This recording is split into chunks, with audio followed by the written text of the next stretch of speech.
I almost don't even need to think about the technique of what I need to do to get me to those notes. Just hearing the notes is enough to make my body move in the right ways. There's caveats to that, but I'm going to come to that. Now, just to rewind slightly, because I am reading through some of my bullet points, and what I basically forgot to mention just before as well is that everyone has the experience that everything seems to go absolutely fine when you're playing on your own, when you're just, no pressure. And then the moment you're playing for your teacher or you're performing, you've got an exam, the moment, or you're recording, the moment there's a little bit of pressure, everything can suddenly just fall to pieces. Now, there are so many reasons to this. And, I have spent so much of my life thinking about this, coming up with strategies for this. It's one of the most important things that I think that I do as a teacher, is to help people learn how to cope with these kinds of pressures in terms of practical, doable, the practicable steps, actual tangible steps that you do. Now, one of these things is that audiation, I think, is naturally what we do when we're practicing left to our own devices. So say I'm on my own and I'm playing this tricky bit of the Libertango. I'm just more likely in my mind to be singing it.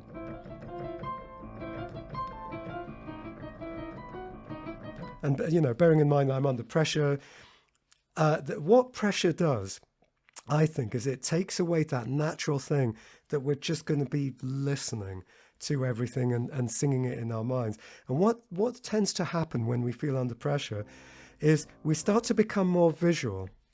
We start to panic. Can I play it? It's funny, but and then just then I went to play it and I was playing the wrong notes. I was going, where are the notes? Where are they? I didn't remember where it was because I literally started staring at my hands. I was like, oh my God, where is it? Because I forgot what it felt like. I forgot what it sounded like. I just went to staring at it going, where do my fingers go? This is what happens to so many people, like specifically with this going to visual instead of going to audiation. I would say it happens to everyone to some degree or another.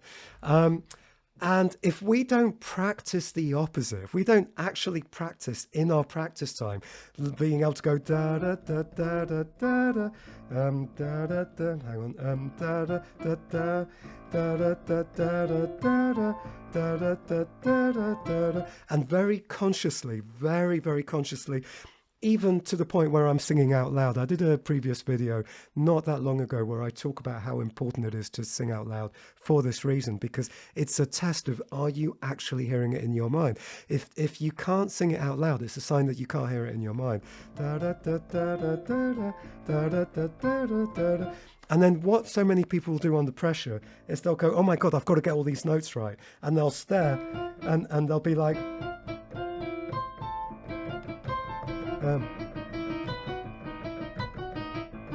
and the way I'm playing there is I've kind of half stopped listening to it, which is why it just doesn't sound as good. It's turned into me just pressing the right levers.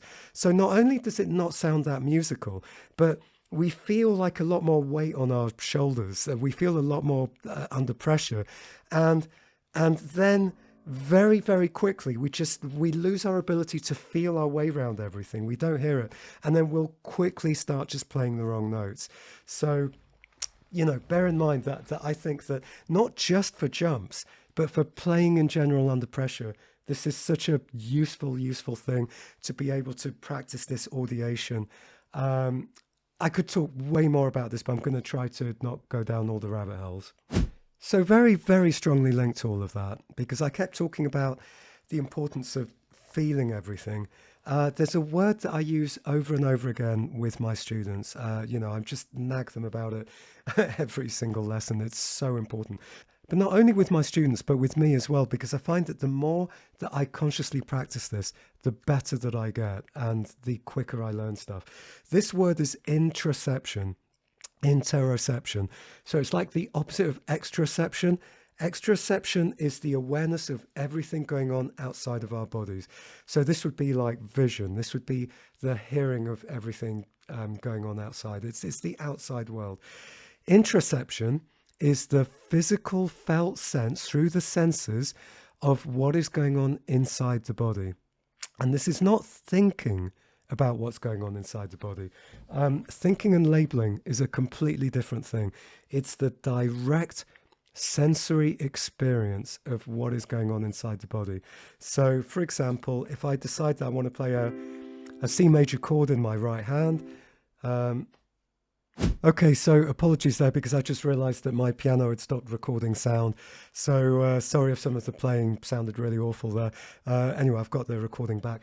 So let's say that I'm going to play a C major chord here. What most of my students do is they will stare at their fingers, they'll stare at the piano, or they'll stare at the sheet music and just play. Or actually, more likely, they'll probably do something like this. And it just becomes like, I've spoken about this in the previous video. So it's like I talked about B.F. Skinner, the behavioral psychologist, and he kept rats in cages and he trained them to press levers for rewards. And, you know, we don't want to be like well-trained rats pressing the correct levers for rewards. That's not what being musical is about. But that's what it feels like if we're not very embodied, if we're not interoceptive. Being interoceptive to me is then like I play the chord, and as I play the chord, I can feel the pressure on my fingertips. I can feel a slight twinge in my wrist because I'm at a slightly weird angle. And I slightly sprained it earlier on, so I've got to be a bit careful with that. That's really important to watch out for. But not only do I feel the pressure on the pads of my fingertips, but I also feel, you know, things like my hands are ever so slightly cool. They're just a little bit cold. They're not warmed up. I can feel where there might be little bits of tension. Not tension is a bad thing, but, you know, if my hand was completely relaxed, it would just be blur. So I can feel where there's firmness, where there's relaxation. I can feel where some of the bits of my musculature feel slightly warmer, like my skin. Bits of my skin feel cool. Bits of my muscles feel slightly warmer. I can also feel the texture of the piano keys.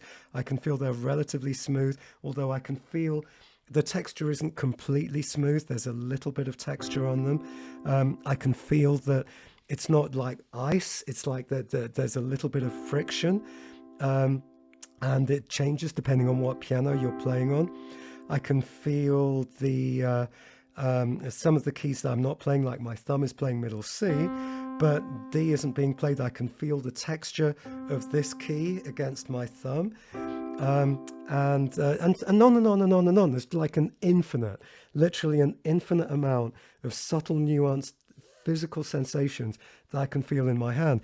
And this is different to like, do I have good technique? What is the thumb doing? What is the third finger doing? It's not about what they're doing. It's just being receptive to the infinite amount of subtle, nuanced physical sensation that is being felt as I do that. And as I go down, you know, I feel the resistance of the keys as I get to the bottom, you know, and on and on and on.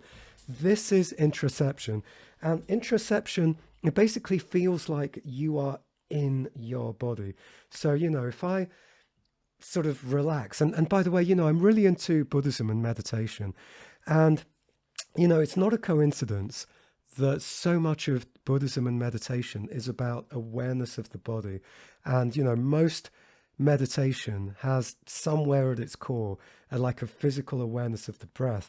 And there is a reason for that, because it is to get us out of our mind into our body. And it doesn't mean, you know, we shouldn't have thoughts. Thoughts are natural. We're human beings. We think, we have thoughts. But being in the body is kind of the antidote to the mind going blah, blah, blah, blah, blah, blah, blah, blah, blah, which again is very, very useful. That if we're playing under pressure, if we're nervous and the mind is going blah, blah, blah, blah, blah, well, just being in the body is the natural alternative to all of that stuff, which is why meditation works. You know, there's a lot of study into this. Anyway, I'm going to try not to get sidetracked down all of that. But, you know, if I just basically try and relax, which is difficult to say, you know, relax, but you know, being relaxed, most people, I'm sure that you, whoever you are who's watching this, you imagine you feel relaxed, you're watching someone who's relaxed. There's some element that person, they are in their body. Now imagine that person is tense, they're really tense and they're nervous and they're like, oh, and that person's super tense, the shoulders are tense. there's a sense that somehow you've left your body and you're up into your head. You're just all mind and no body, and that's what being tense feels like. Tension is really a way that we don't want to feel things in the body, and they tense up. And when they tense up, we stop feeling them. So interoception is also incredibly useful for just being able to relax. Now, when I said earlier on that good technique is the laziest way of getting the sound that you want, I'm sure everybody agrees. Whether or not you agree with the laziest way of getting the sound that you want, to me, it's another way of saying being as relaxed as you can and getting the sound that you want. Except that to most people, when you tell them relax, they won't relax. If you say to someone, okay, to play the scale, you've got to be super, super relaxed to get the sound that you want. Most people are not going to relax. They're going to try to figure out how to relax. And that just doesn't work. Now, if I say to most students and most people, figure out the laziest way you can to play the scale and get the sound that you want, most people will relax. That's, to me, what being lazy is. Now, by being lazy, I don't mean, yeah, whatever, yeah. Then that's gone too far. That's not the kind of lazy I mean. I basically mean relax. So being interoceptive, feeling all the nuanced sensations through your body, that is how we relax. And it's not enough for this to be subconscious. Now, there's a part of the brain called the insular cortex. And this part of the brain, what it does is it has conscious awareness of what things feel like inside the body. And if I consciously become aware of what my finger feels like on the inside, it's not thinking about it, it's not thinking about how it moves, like I'm a puppet master moving the finger like on a string, but actually I'm inside my finger. This is me, that I'm in it and I'm feeling it. If I become aware of those sensations, there's basically the insular cortex maps every single part of the body, and the part of the insular cortex that maps to the finger starts to light up. It starts to have electricity in it. It lights up, and if I'm just doing stuff like playing with a subconscious awareness, I'm not really consciously aware of how it feels. That part of the insular cortex won't light up.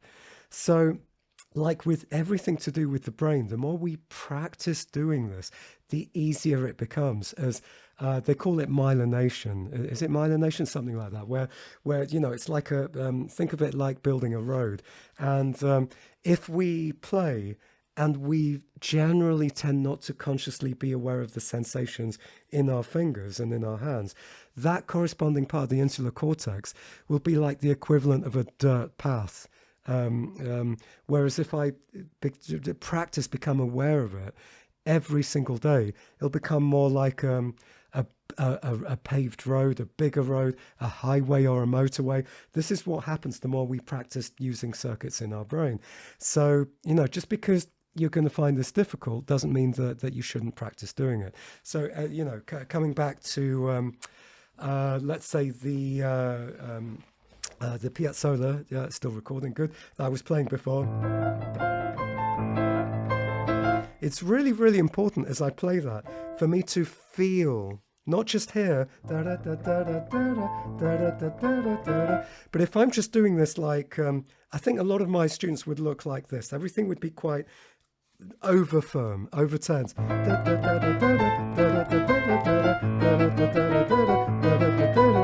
Because there's no sensation in there. It's all like everything just stays super stiff and tense. Now, one thing that happens, as soon as I become aware of how everything feels, the wrist starts to relax. The wrist starts to go, how can I move around? But basically, yeah, I don't want to get too drawn down the rabbit hole. But there's so many ways that we can move. The fingers can move in all the different joints. They can move sideways.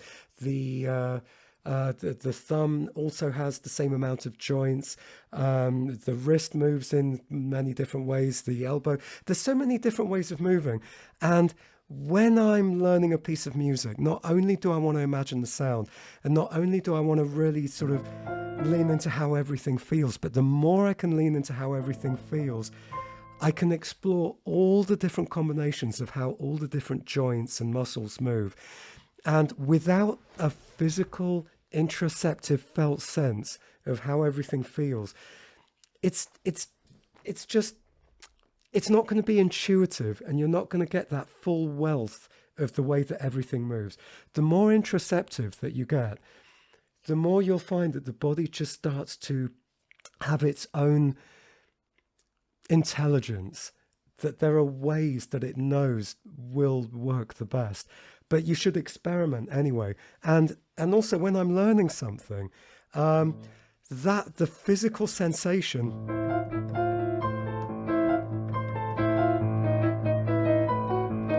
it's a muscle memory. That muscle memory is really important. But it's not just muscle memory. With awareness, it's a kind of learning in its own right. So it's not just like, I think when a lot of teachers say, oh, muscle memory is bad, what I'm describing is not just muscle memory, it's muscle memory with awareness, and that we can tap into the memory and the awareness of how everything feels. This is so important that, so, if I'm practicing a big jump, let's say that I want to practice a jump from here, let's say from this C down to this C.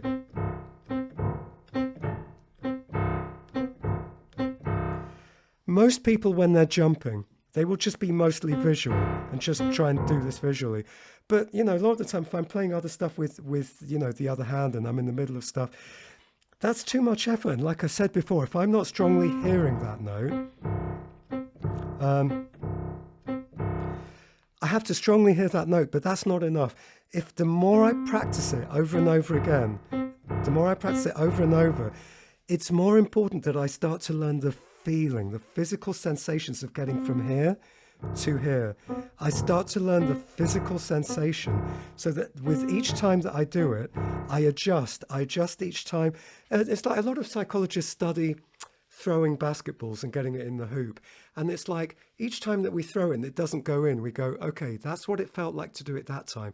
Now let me adjust. So with each time that I do this and miss, I then adjust and get closer and closer to doing it correctly every single time.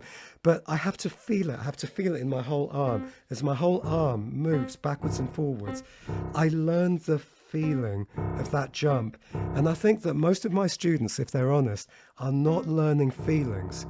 What they do is they stare and just try and do it over and over again. And then under pressure, it falls apart because they haven't learned how it feels. What we do is very physical. It's like an athlete or a dancer. It's not abstract. It's not like staring at sheet music and staring at keys on the piano. Everything that we do to be a really good pianist, it's intensely physical. I'm a terrible dancer and I used to be not great at sports. But when it comes to the piano and music, almost everything I do is intensely physical. I'm learning a physical thing. And I think most of my students are kind of missing this. So the practice of interoception is so important. Now, I also spoke in an earlier video, not that long ago, about left brain and right brain states. And, this can be really controversial. So go watch that video because I talk about the controversy a little bit in that video. But this interoception is a massive way of linking and connecting with the right brain hemisphere state that I think way too many people start losing access to when they're learning under pressure, when they're like, but go watch that video. But basically, interoception is one of the strongest ways that we can access that right brain hemisphere state. And, like I said, there's so much in common with meditation, Buddhism, and mindfulness. This mindfulness word has been so overused. In my mind, what mindfulness means is interoceptive.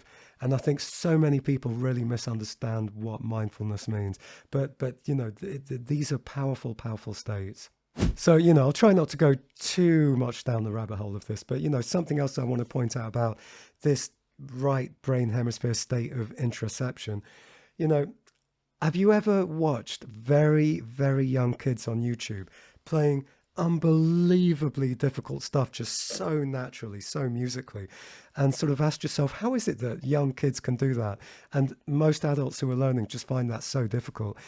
And my take on this is that very young kids, I think, just cannot turn off being interoceptive. If you look at young kids, they're just always in their bodies.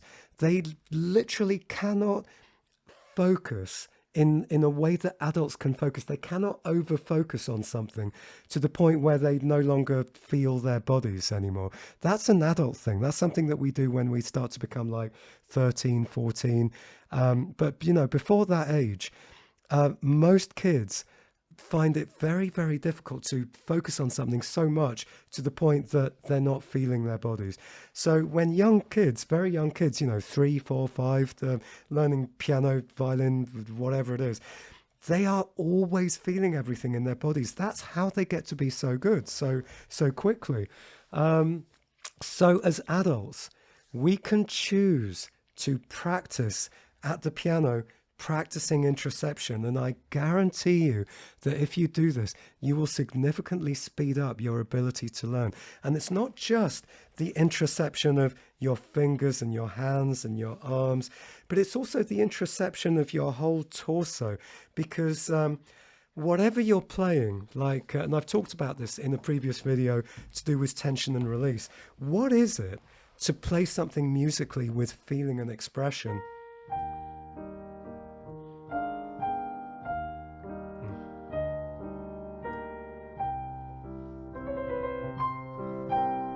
So, this is not a piece I've ever learned, but, hopefully I'm not massacring it too much. But, hopefully you will have thought that there was some sense of feeling in there. And what I was basically trying to do is being open to the sensations of tension and release in my chest. And go watch my video. That as with all the things that I talk about, there's going to be links definitely in the description below. Hopefully above I'll put little links as well. But especially when we get to this bit.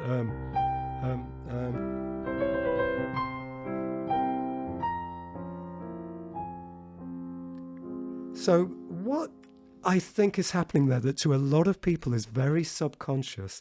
It happens so subconsciously that they don't know that physically this is what's happening. As we have more tension, there's more tension there, and when we get here and here, there's a release of that tension, which is why if we're watching something on TV, say, and there's that tension, there's that suspense, we go and then the tension goes, because it's the thing that we feel here. So it's like, da, da, da, da. And then it's like, there's a tension, and then, and hopefully from the sounds that I'm making, you can hear that resonates, that just physically makes sense. That is just how we're kind of wired. So, this interoception, it's really, really important. So just before I move on, I cannot overemphasize how just having more interoception, like I was demonstrating with you, this feeling of jumping from C to C, that I get better at with each time that I do it, because I'm learning the physicality. I cannot overemphasize that the more you become interoceptively aware of how everything feels, and I've got to absolutely emphasize, this is not thinking about how I do it. It's just being aware of the sensations in a receptive way. It's just noticing, being aware of all the physical sensations. The more you do that, the better your technique will just be, without you having to do anything. Doesn't mean that's all you do. There's plenty I'm going to tell you about actual technique, but even before we get there, this by itself, I cannot overemphasize, will already fix so much. And also, even if I do show you technical stuff, without interoceptive awareness, it's almost like you are just almost wasting your time, because technique needs interoception to kind of to make it happen. It's like, imagine an athlete or a sports person who was going to try to, I don't know, let's just take tennis. Imagine someone playing tennis and and they've got a coach and the coach is teaching them all the techniques that they're ever going to need. But somehow they're focusing and concentrating so hard on everything that they're trying to do that they don't feel anything going on in their body. Hopefully, most of you watching are intuitively going to know that all that coaching is going to be wasted if there is not a felt sense of everything that's going on. Imagine someone playing tennis who literally is not feeling what they're doing, but is trying to take on board all the things the coach has said and move everything in the correct ways. It's never going to happen.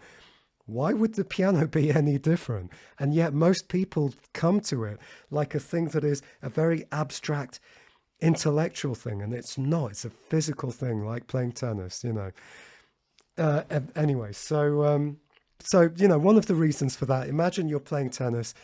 What interoception gives you is the ability to adjust. If something doesn't work quite right, if your coach has told you something and you've hit and it's not quite happening in the way that it's supposed to, chances are you're going to feel something and adjust. And even if the ball goes way off, you're going to change something in the way that something physically feels. And it's like that with technique at the piano. You have to keep adjusting, and you're not going to adjust unless you are feeling what is going on in your body. Cannot overstate that. So, then the next thing that I would talk about is, and I referred to it earlier on, it's a specific right brain state. And this is to do with approaching the piano as a visuospatial, in a visuospatial way, as a three-dimensional thing in front of you. I think that what a lot of people do unwittingly, they come to the piano and imagine like the keys are almost abstract and two-dimensional, like they've been drawn on paper. And it's like, okay, we've got all these keys in front of us. But rather than being a physical thing in real physical space with texture, with a temperature, with three-dimensionality, it's more like just a two-dimensional diagram of keys. And I think an awful lot of people will be like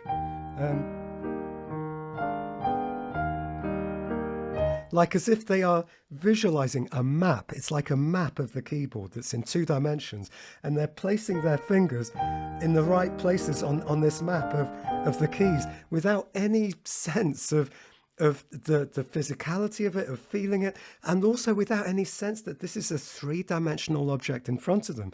So, let's say that I've got this jump from this C to this C. I'm going to close my eyes. I'm probably not going to get this.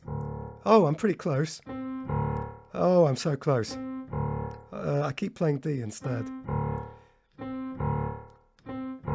Why do I can't seem to... There we go.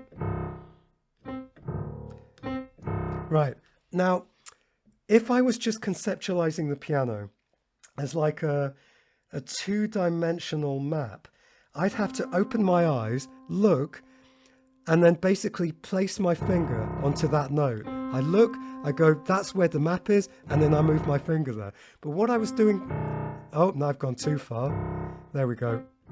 So, yeah, that's not too bad, bearing in mind my eyes are shut, and this is not a thing I've practiced. So close.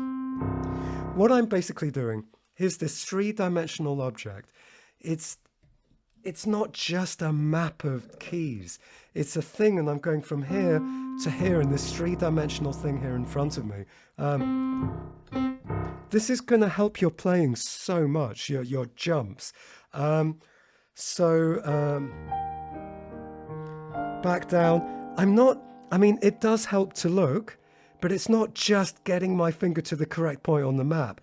It's just here. It's a thing. It's in three dimensions. Now, this may sound kind of obvious, and it's really a thing that is easier to do when I'm coaching, because I think that a lot of you would be surprised that when you're playing, in the moment that you're playing, and you've got this narrow, tight focus on this thing, you're looking at that note, you're looking at this, I actually bet you The piano is not a three-dimensional object in front of you. It really is just like this two-dimensional map. It almost doesn't exist. It's just become an abstract thing where, like I said before, I don't even think about, the note B flat, the note F, the note B flat. But I think what a lot of people will do, they'll play and go E flat, E flat, E flat down there, and then D, and then C. And it becomes, about like the label. This is the label D, the label C, the label E flat. Whereas I think like for me and where I know that my students play better, without labeling it, is this point here in three-dimensional space. Doesn't matter what it's called. It's the thing that sounds like this. Stop labeling everything. It's just a three-dimensional point in space. Anyway, it's very, very difficult for me to describe in words. Like earlier on, I was talking about Buddhism and mindfulness and, like it's connected to Zen and like a lot of things, Zen, Buddhism, there's a reason why people don't turn up to be taught about Buddhism, get told, and then go, well, I'm enlightened. I've been told all the things I need to understand. Now I understand it. I'm enlightened. A lot of this stuff, it's kind of difficult. Words just quite aren't enough. And this thing about, visuospatial three-dimensional space, it's very difficult to put it into words. But, I am willing to bet that most people watching this, when they're playing this kind of thing, looking for these jumps, it doesn't feel visuospatial. It doesn't feel three-dimensional. It's just labeled. And anyway, hopefully I've kind of got this across, and it is something I'm going to be talking about more in future videos when I'm talking about the brain hemispheres and looking in more detail actually at the academic study of the brain hemispheres. And then the next important sub-point within mental state and imagination, the importance of patience, or kind of really more importantly, the importance of being able to recognize just how harmful impatience is. Because I would say that impatience is really one of the biggest enemy, if not the biggest enemy of every single musician who's learning an instrument. And if we want to practice a jump, like let's say we're playing the Chopin Nocturne and we want to get good with this jump, down to here, down to here, down to here. The way that a lot of students practice this, they get frustrated. They'll be like, and then, and they'll just try harder and harder. And they'll speed up, and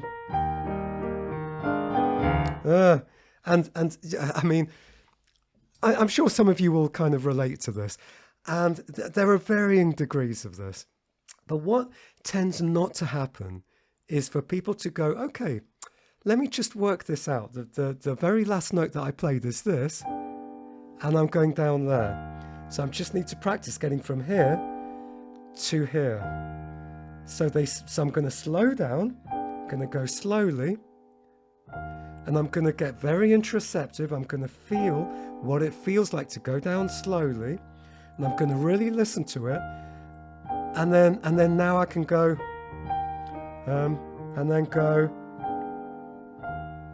That is not what most people are going to do. Most people are just going to carry on going from the beginning, and they're going to do that over and over again until they finally, they'll stare at it, and stare at it and stare at it until everything's tense. And what it means is that when they perform, when they play for their teacher, they're going to get really tense because that's what they're used to doing. They're going to stare and then go, I could do it on my own. Why can't I do it now? And the reason why is that under pressure, that sense of tension that they were practicing with just gets magnified. So, the way that I was doing it is I want to figure out, how do I relax? How do I make this look easy and effortless? How do I make this absolutely effortless? Now, impatience Yeah, just saying impatience and then coming to it with impatience. I even just immediately played the wrong note. Impatience is tension. And, I don't want to get too deep about this, but this is something that I kind of do when I coach my students, that it's really important. I think most students have no idea when they feel impatient, unless it's really extreme. When I'm practicing, if I'm practicing something, and I start to get frustrated, I know that there's a feeling that I get in my chest, or heart, for want of a better word, but I try not to use word heart because I think it can come across as a bit woo-woo. It's like, use your heart. Well, how does it feel in your heart? No, I like to use introception of the chest. It feels much more academic and rigorous, but it's the same thing. It's, but in my chest will be like a tightening, a squeezing, an unease, a discomfort, a tension. And what that is it's basically the beginning of impatience. It's like that is what impatience is. It's a little tightening in the chest before it just turns into a whole blown, oh my God, but it comes from a little spot in my chest. And if I really, really go deep, and, bearing in mind that in a lot of my life, particularly in recent years, I've enjoyed doing meditation, and meditation is useful for these kinds of insights. That where does this come from? This sort of tightening, and why does everything then tighten around it when I know that I'm not going to play as well? And really, for me, and I think for most of my students, when I talk to them and they sort of reflect and go inward, it comes from a place of not good enough. Now, I do have a podcast, and the podcast in the past has been where I talk about all things psychological. So generally, up until now, the YouTube channel is like for all the nitty-gritty technical stuff, the stuff that, is more traditional teaching. And the podcast is where I put all the psychology of how to play under pressure, the psychology of how to learn, and all that kind of stuff. Now, I'll put a link in the description below, but one of these episodes is the most important psychological skills. And one of them is about the key psychological skill of practicing always good enough, always feeling good enough. Now, I recommend to go and listen to that because I don't want to go down too much of a rabbit hole on this. But if we don't feel good enough, if there's a part of us that feels inadequate, insecure, if I'm playing and going, oh my God, what if someone out there in YouTube land, what if someone out there watching is like going, oh, well, you're just rubbish, you're just no good, or there's a teacher or there's an amazing pianist and they're watching, they're going to criticize me and pull me to pieces. And just like what will happen is that part of my chest will start to go, ugh. It's like it's very, very strongly tied to the same physical thing that I would feel if I feel I'm not good enough. And, if you think about it, it's so strongly linked, because if I'm playing and I make a mistake, and if I start to feel impatient, it's the same feeling. It's like not good enough, have to work harder, have to work harder, have to work harder. But it's completely counterproductive. And this is what almost every single one of my students will do. They will speed up, they will just focus harder, they will focus harder and harder and harder. It's pulling you in the wrong direction. And so, it's so linked again to Buddhism and meditation and mindfulness. But, if we make a mistake and we go, what we want to do, we notice that thing. I felt it there. It's like, ugh. And we want to go, okay, calm. We don't want to react to it. Reacting would just be play it again. Just immediately play again, which I see so much. We stop, we take a breath, we go, let me feel into my hands. And also, how did it feel? And this is so few of my students feel. When I played that wrong note, what was going on physically? How did it feel? Imagine you're playing tennis, you've got your coach, and you hit the ball and it goes somewhere completely in the wrong direction. It's so useful to then go, well, what did that feel like? rather than just immediately go and hit the ball again, but harder, that is not going to help you. And hopefully that intuitively is so obvious with tennis, but yet everyone will not intuitively see that with piano, that is not going to help you with piano to do the equivalent of, oh, I hit it to the wrong place, let me just hit it again, but harder. That's not going to help you. You want to relax, you want to go, what happened? And you want to slow down and notice how everything feels. You feel your way to that note. You don't stare at it. You don't stare and try super, super hard.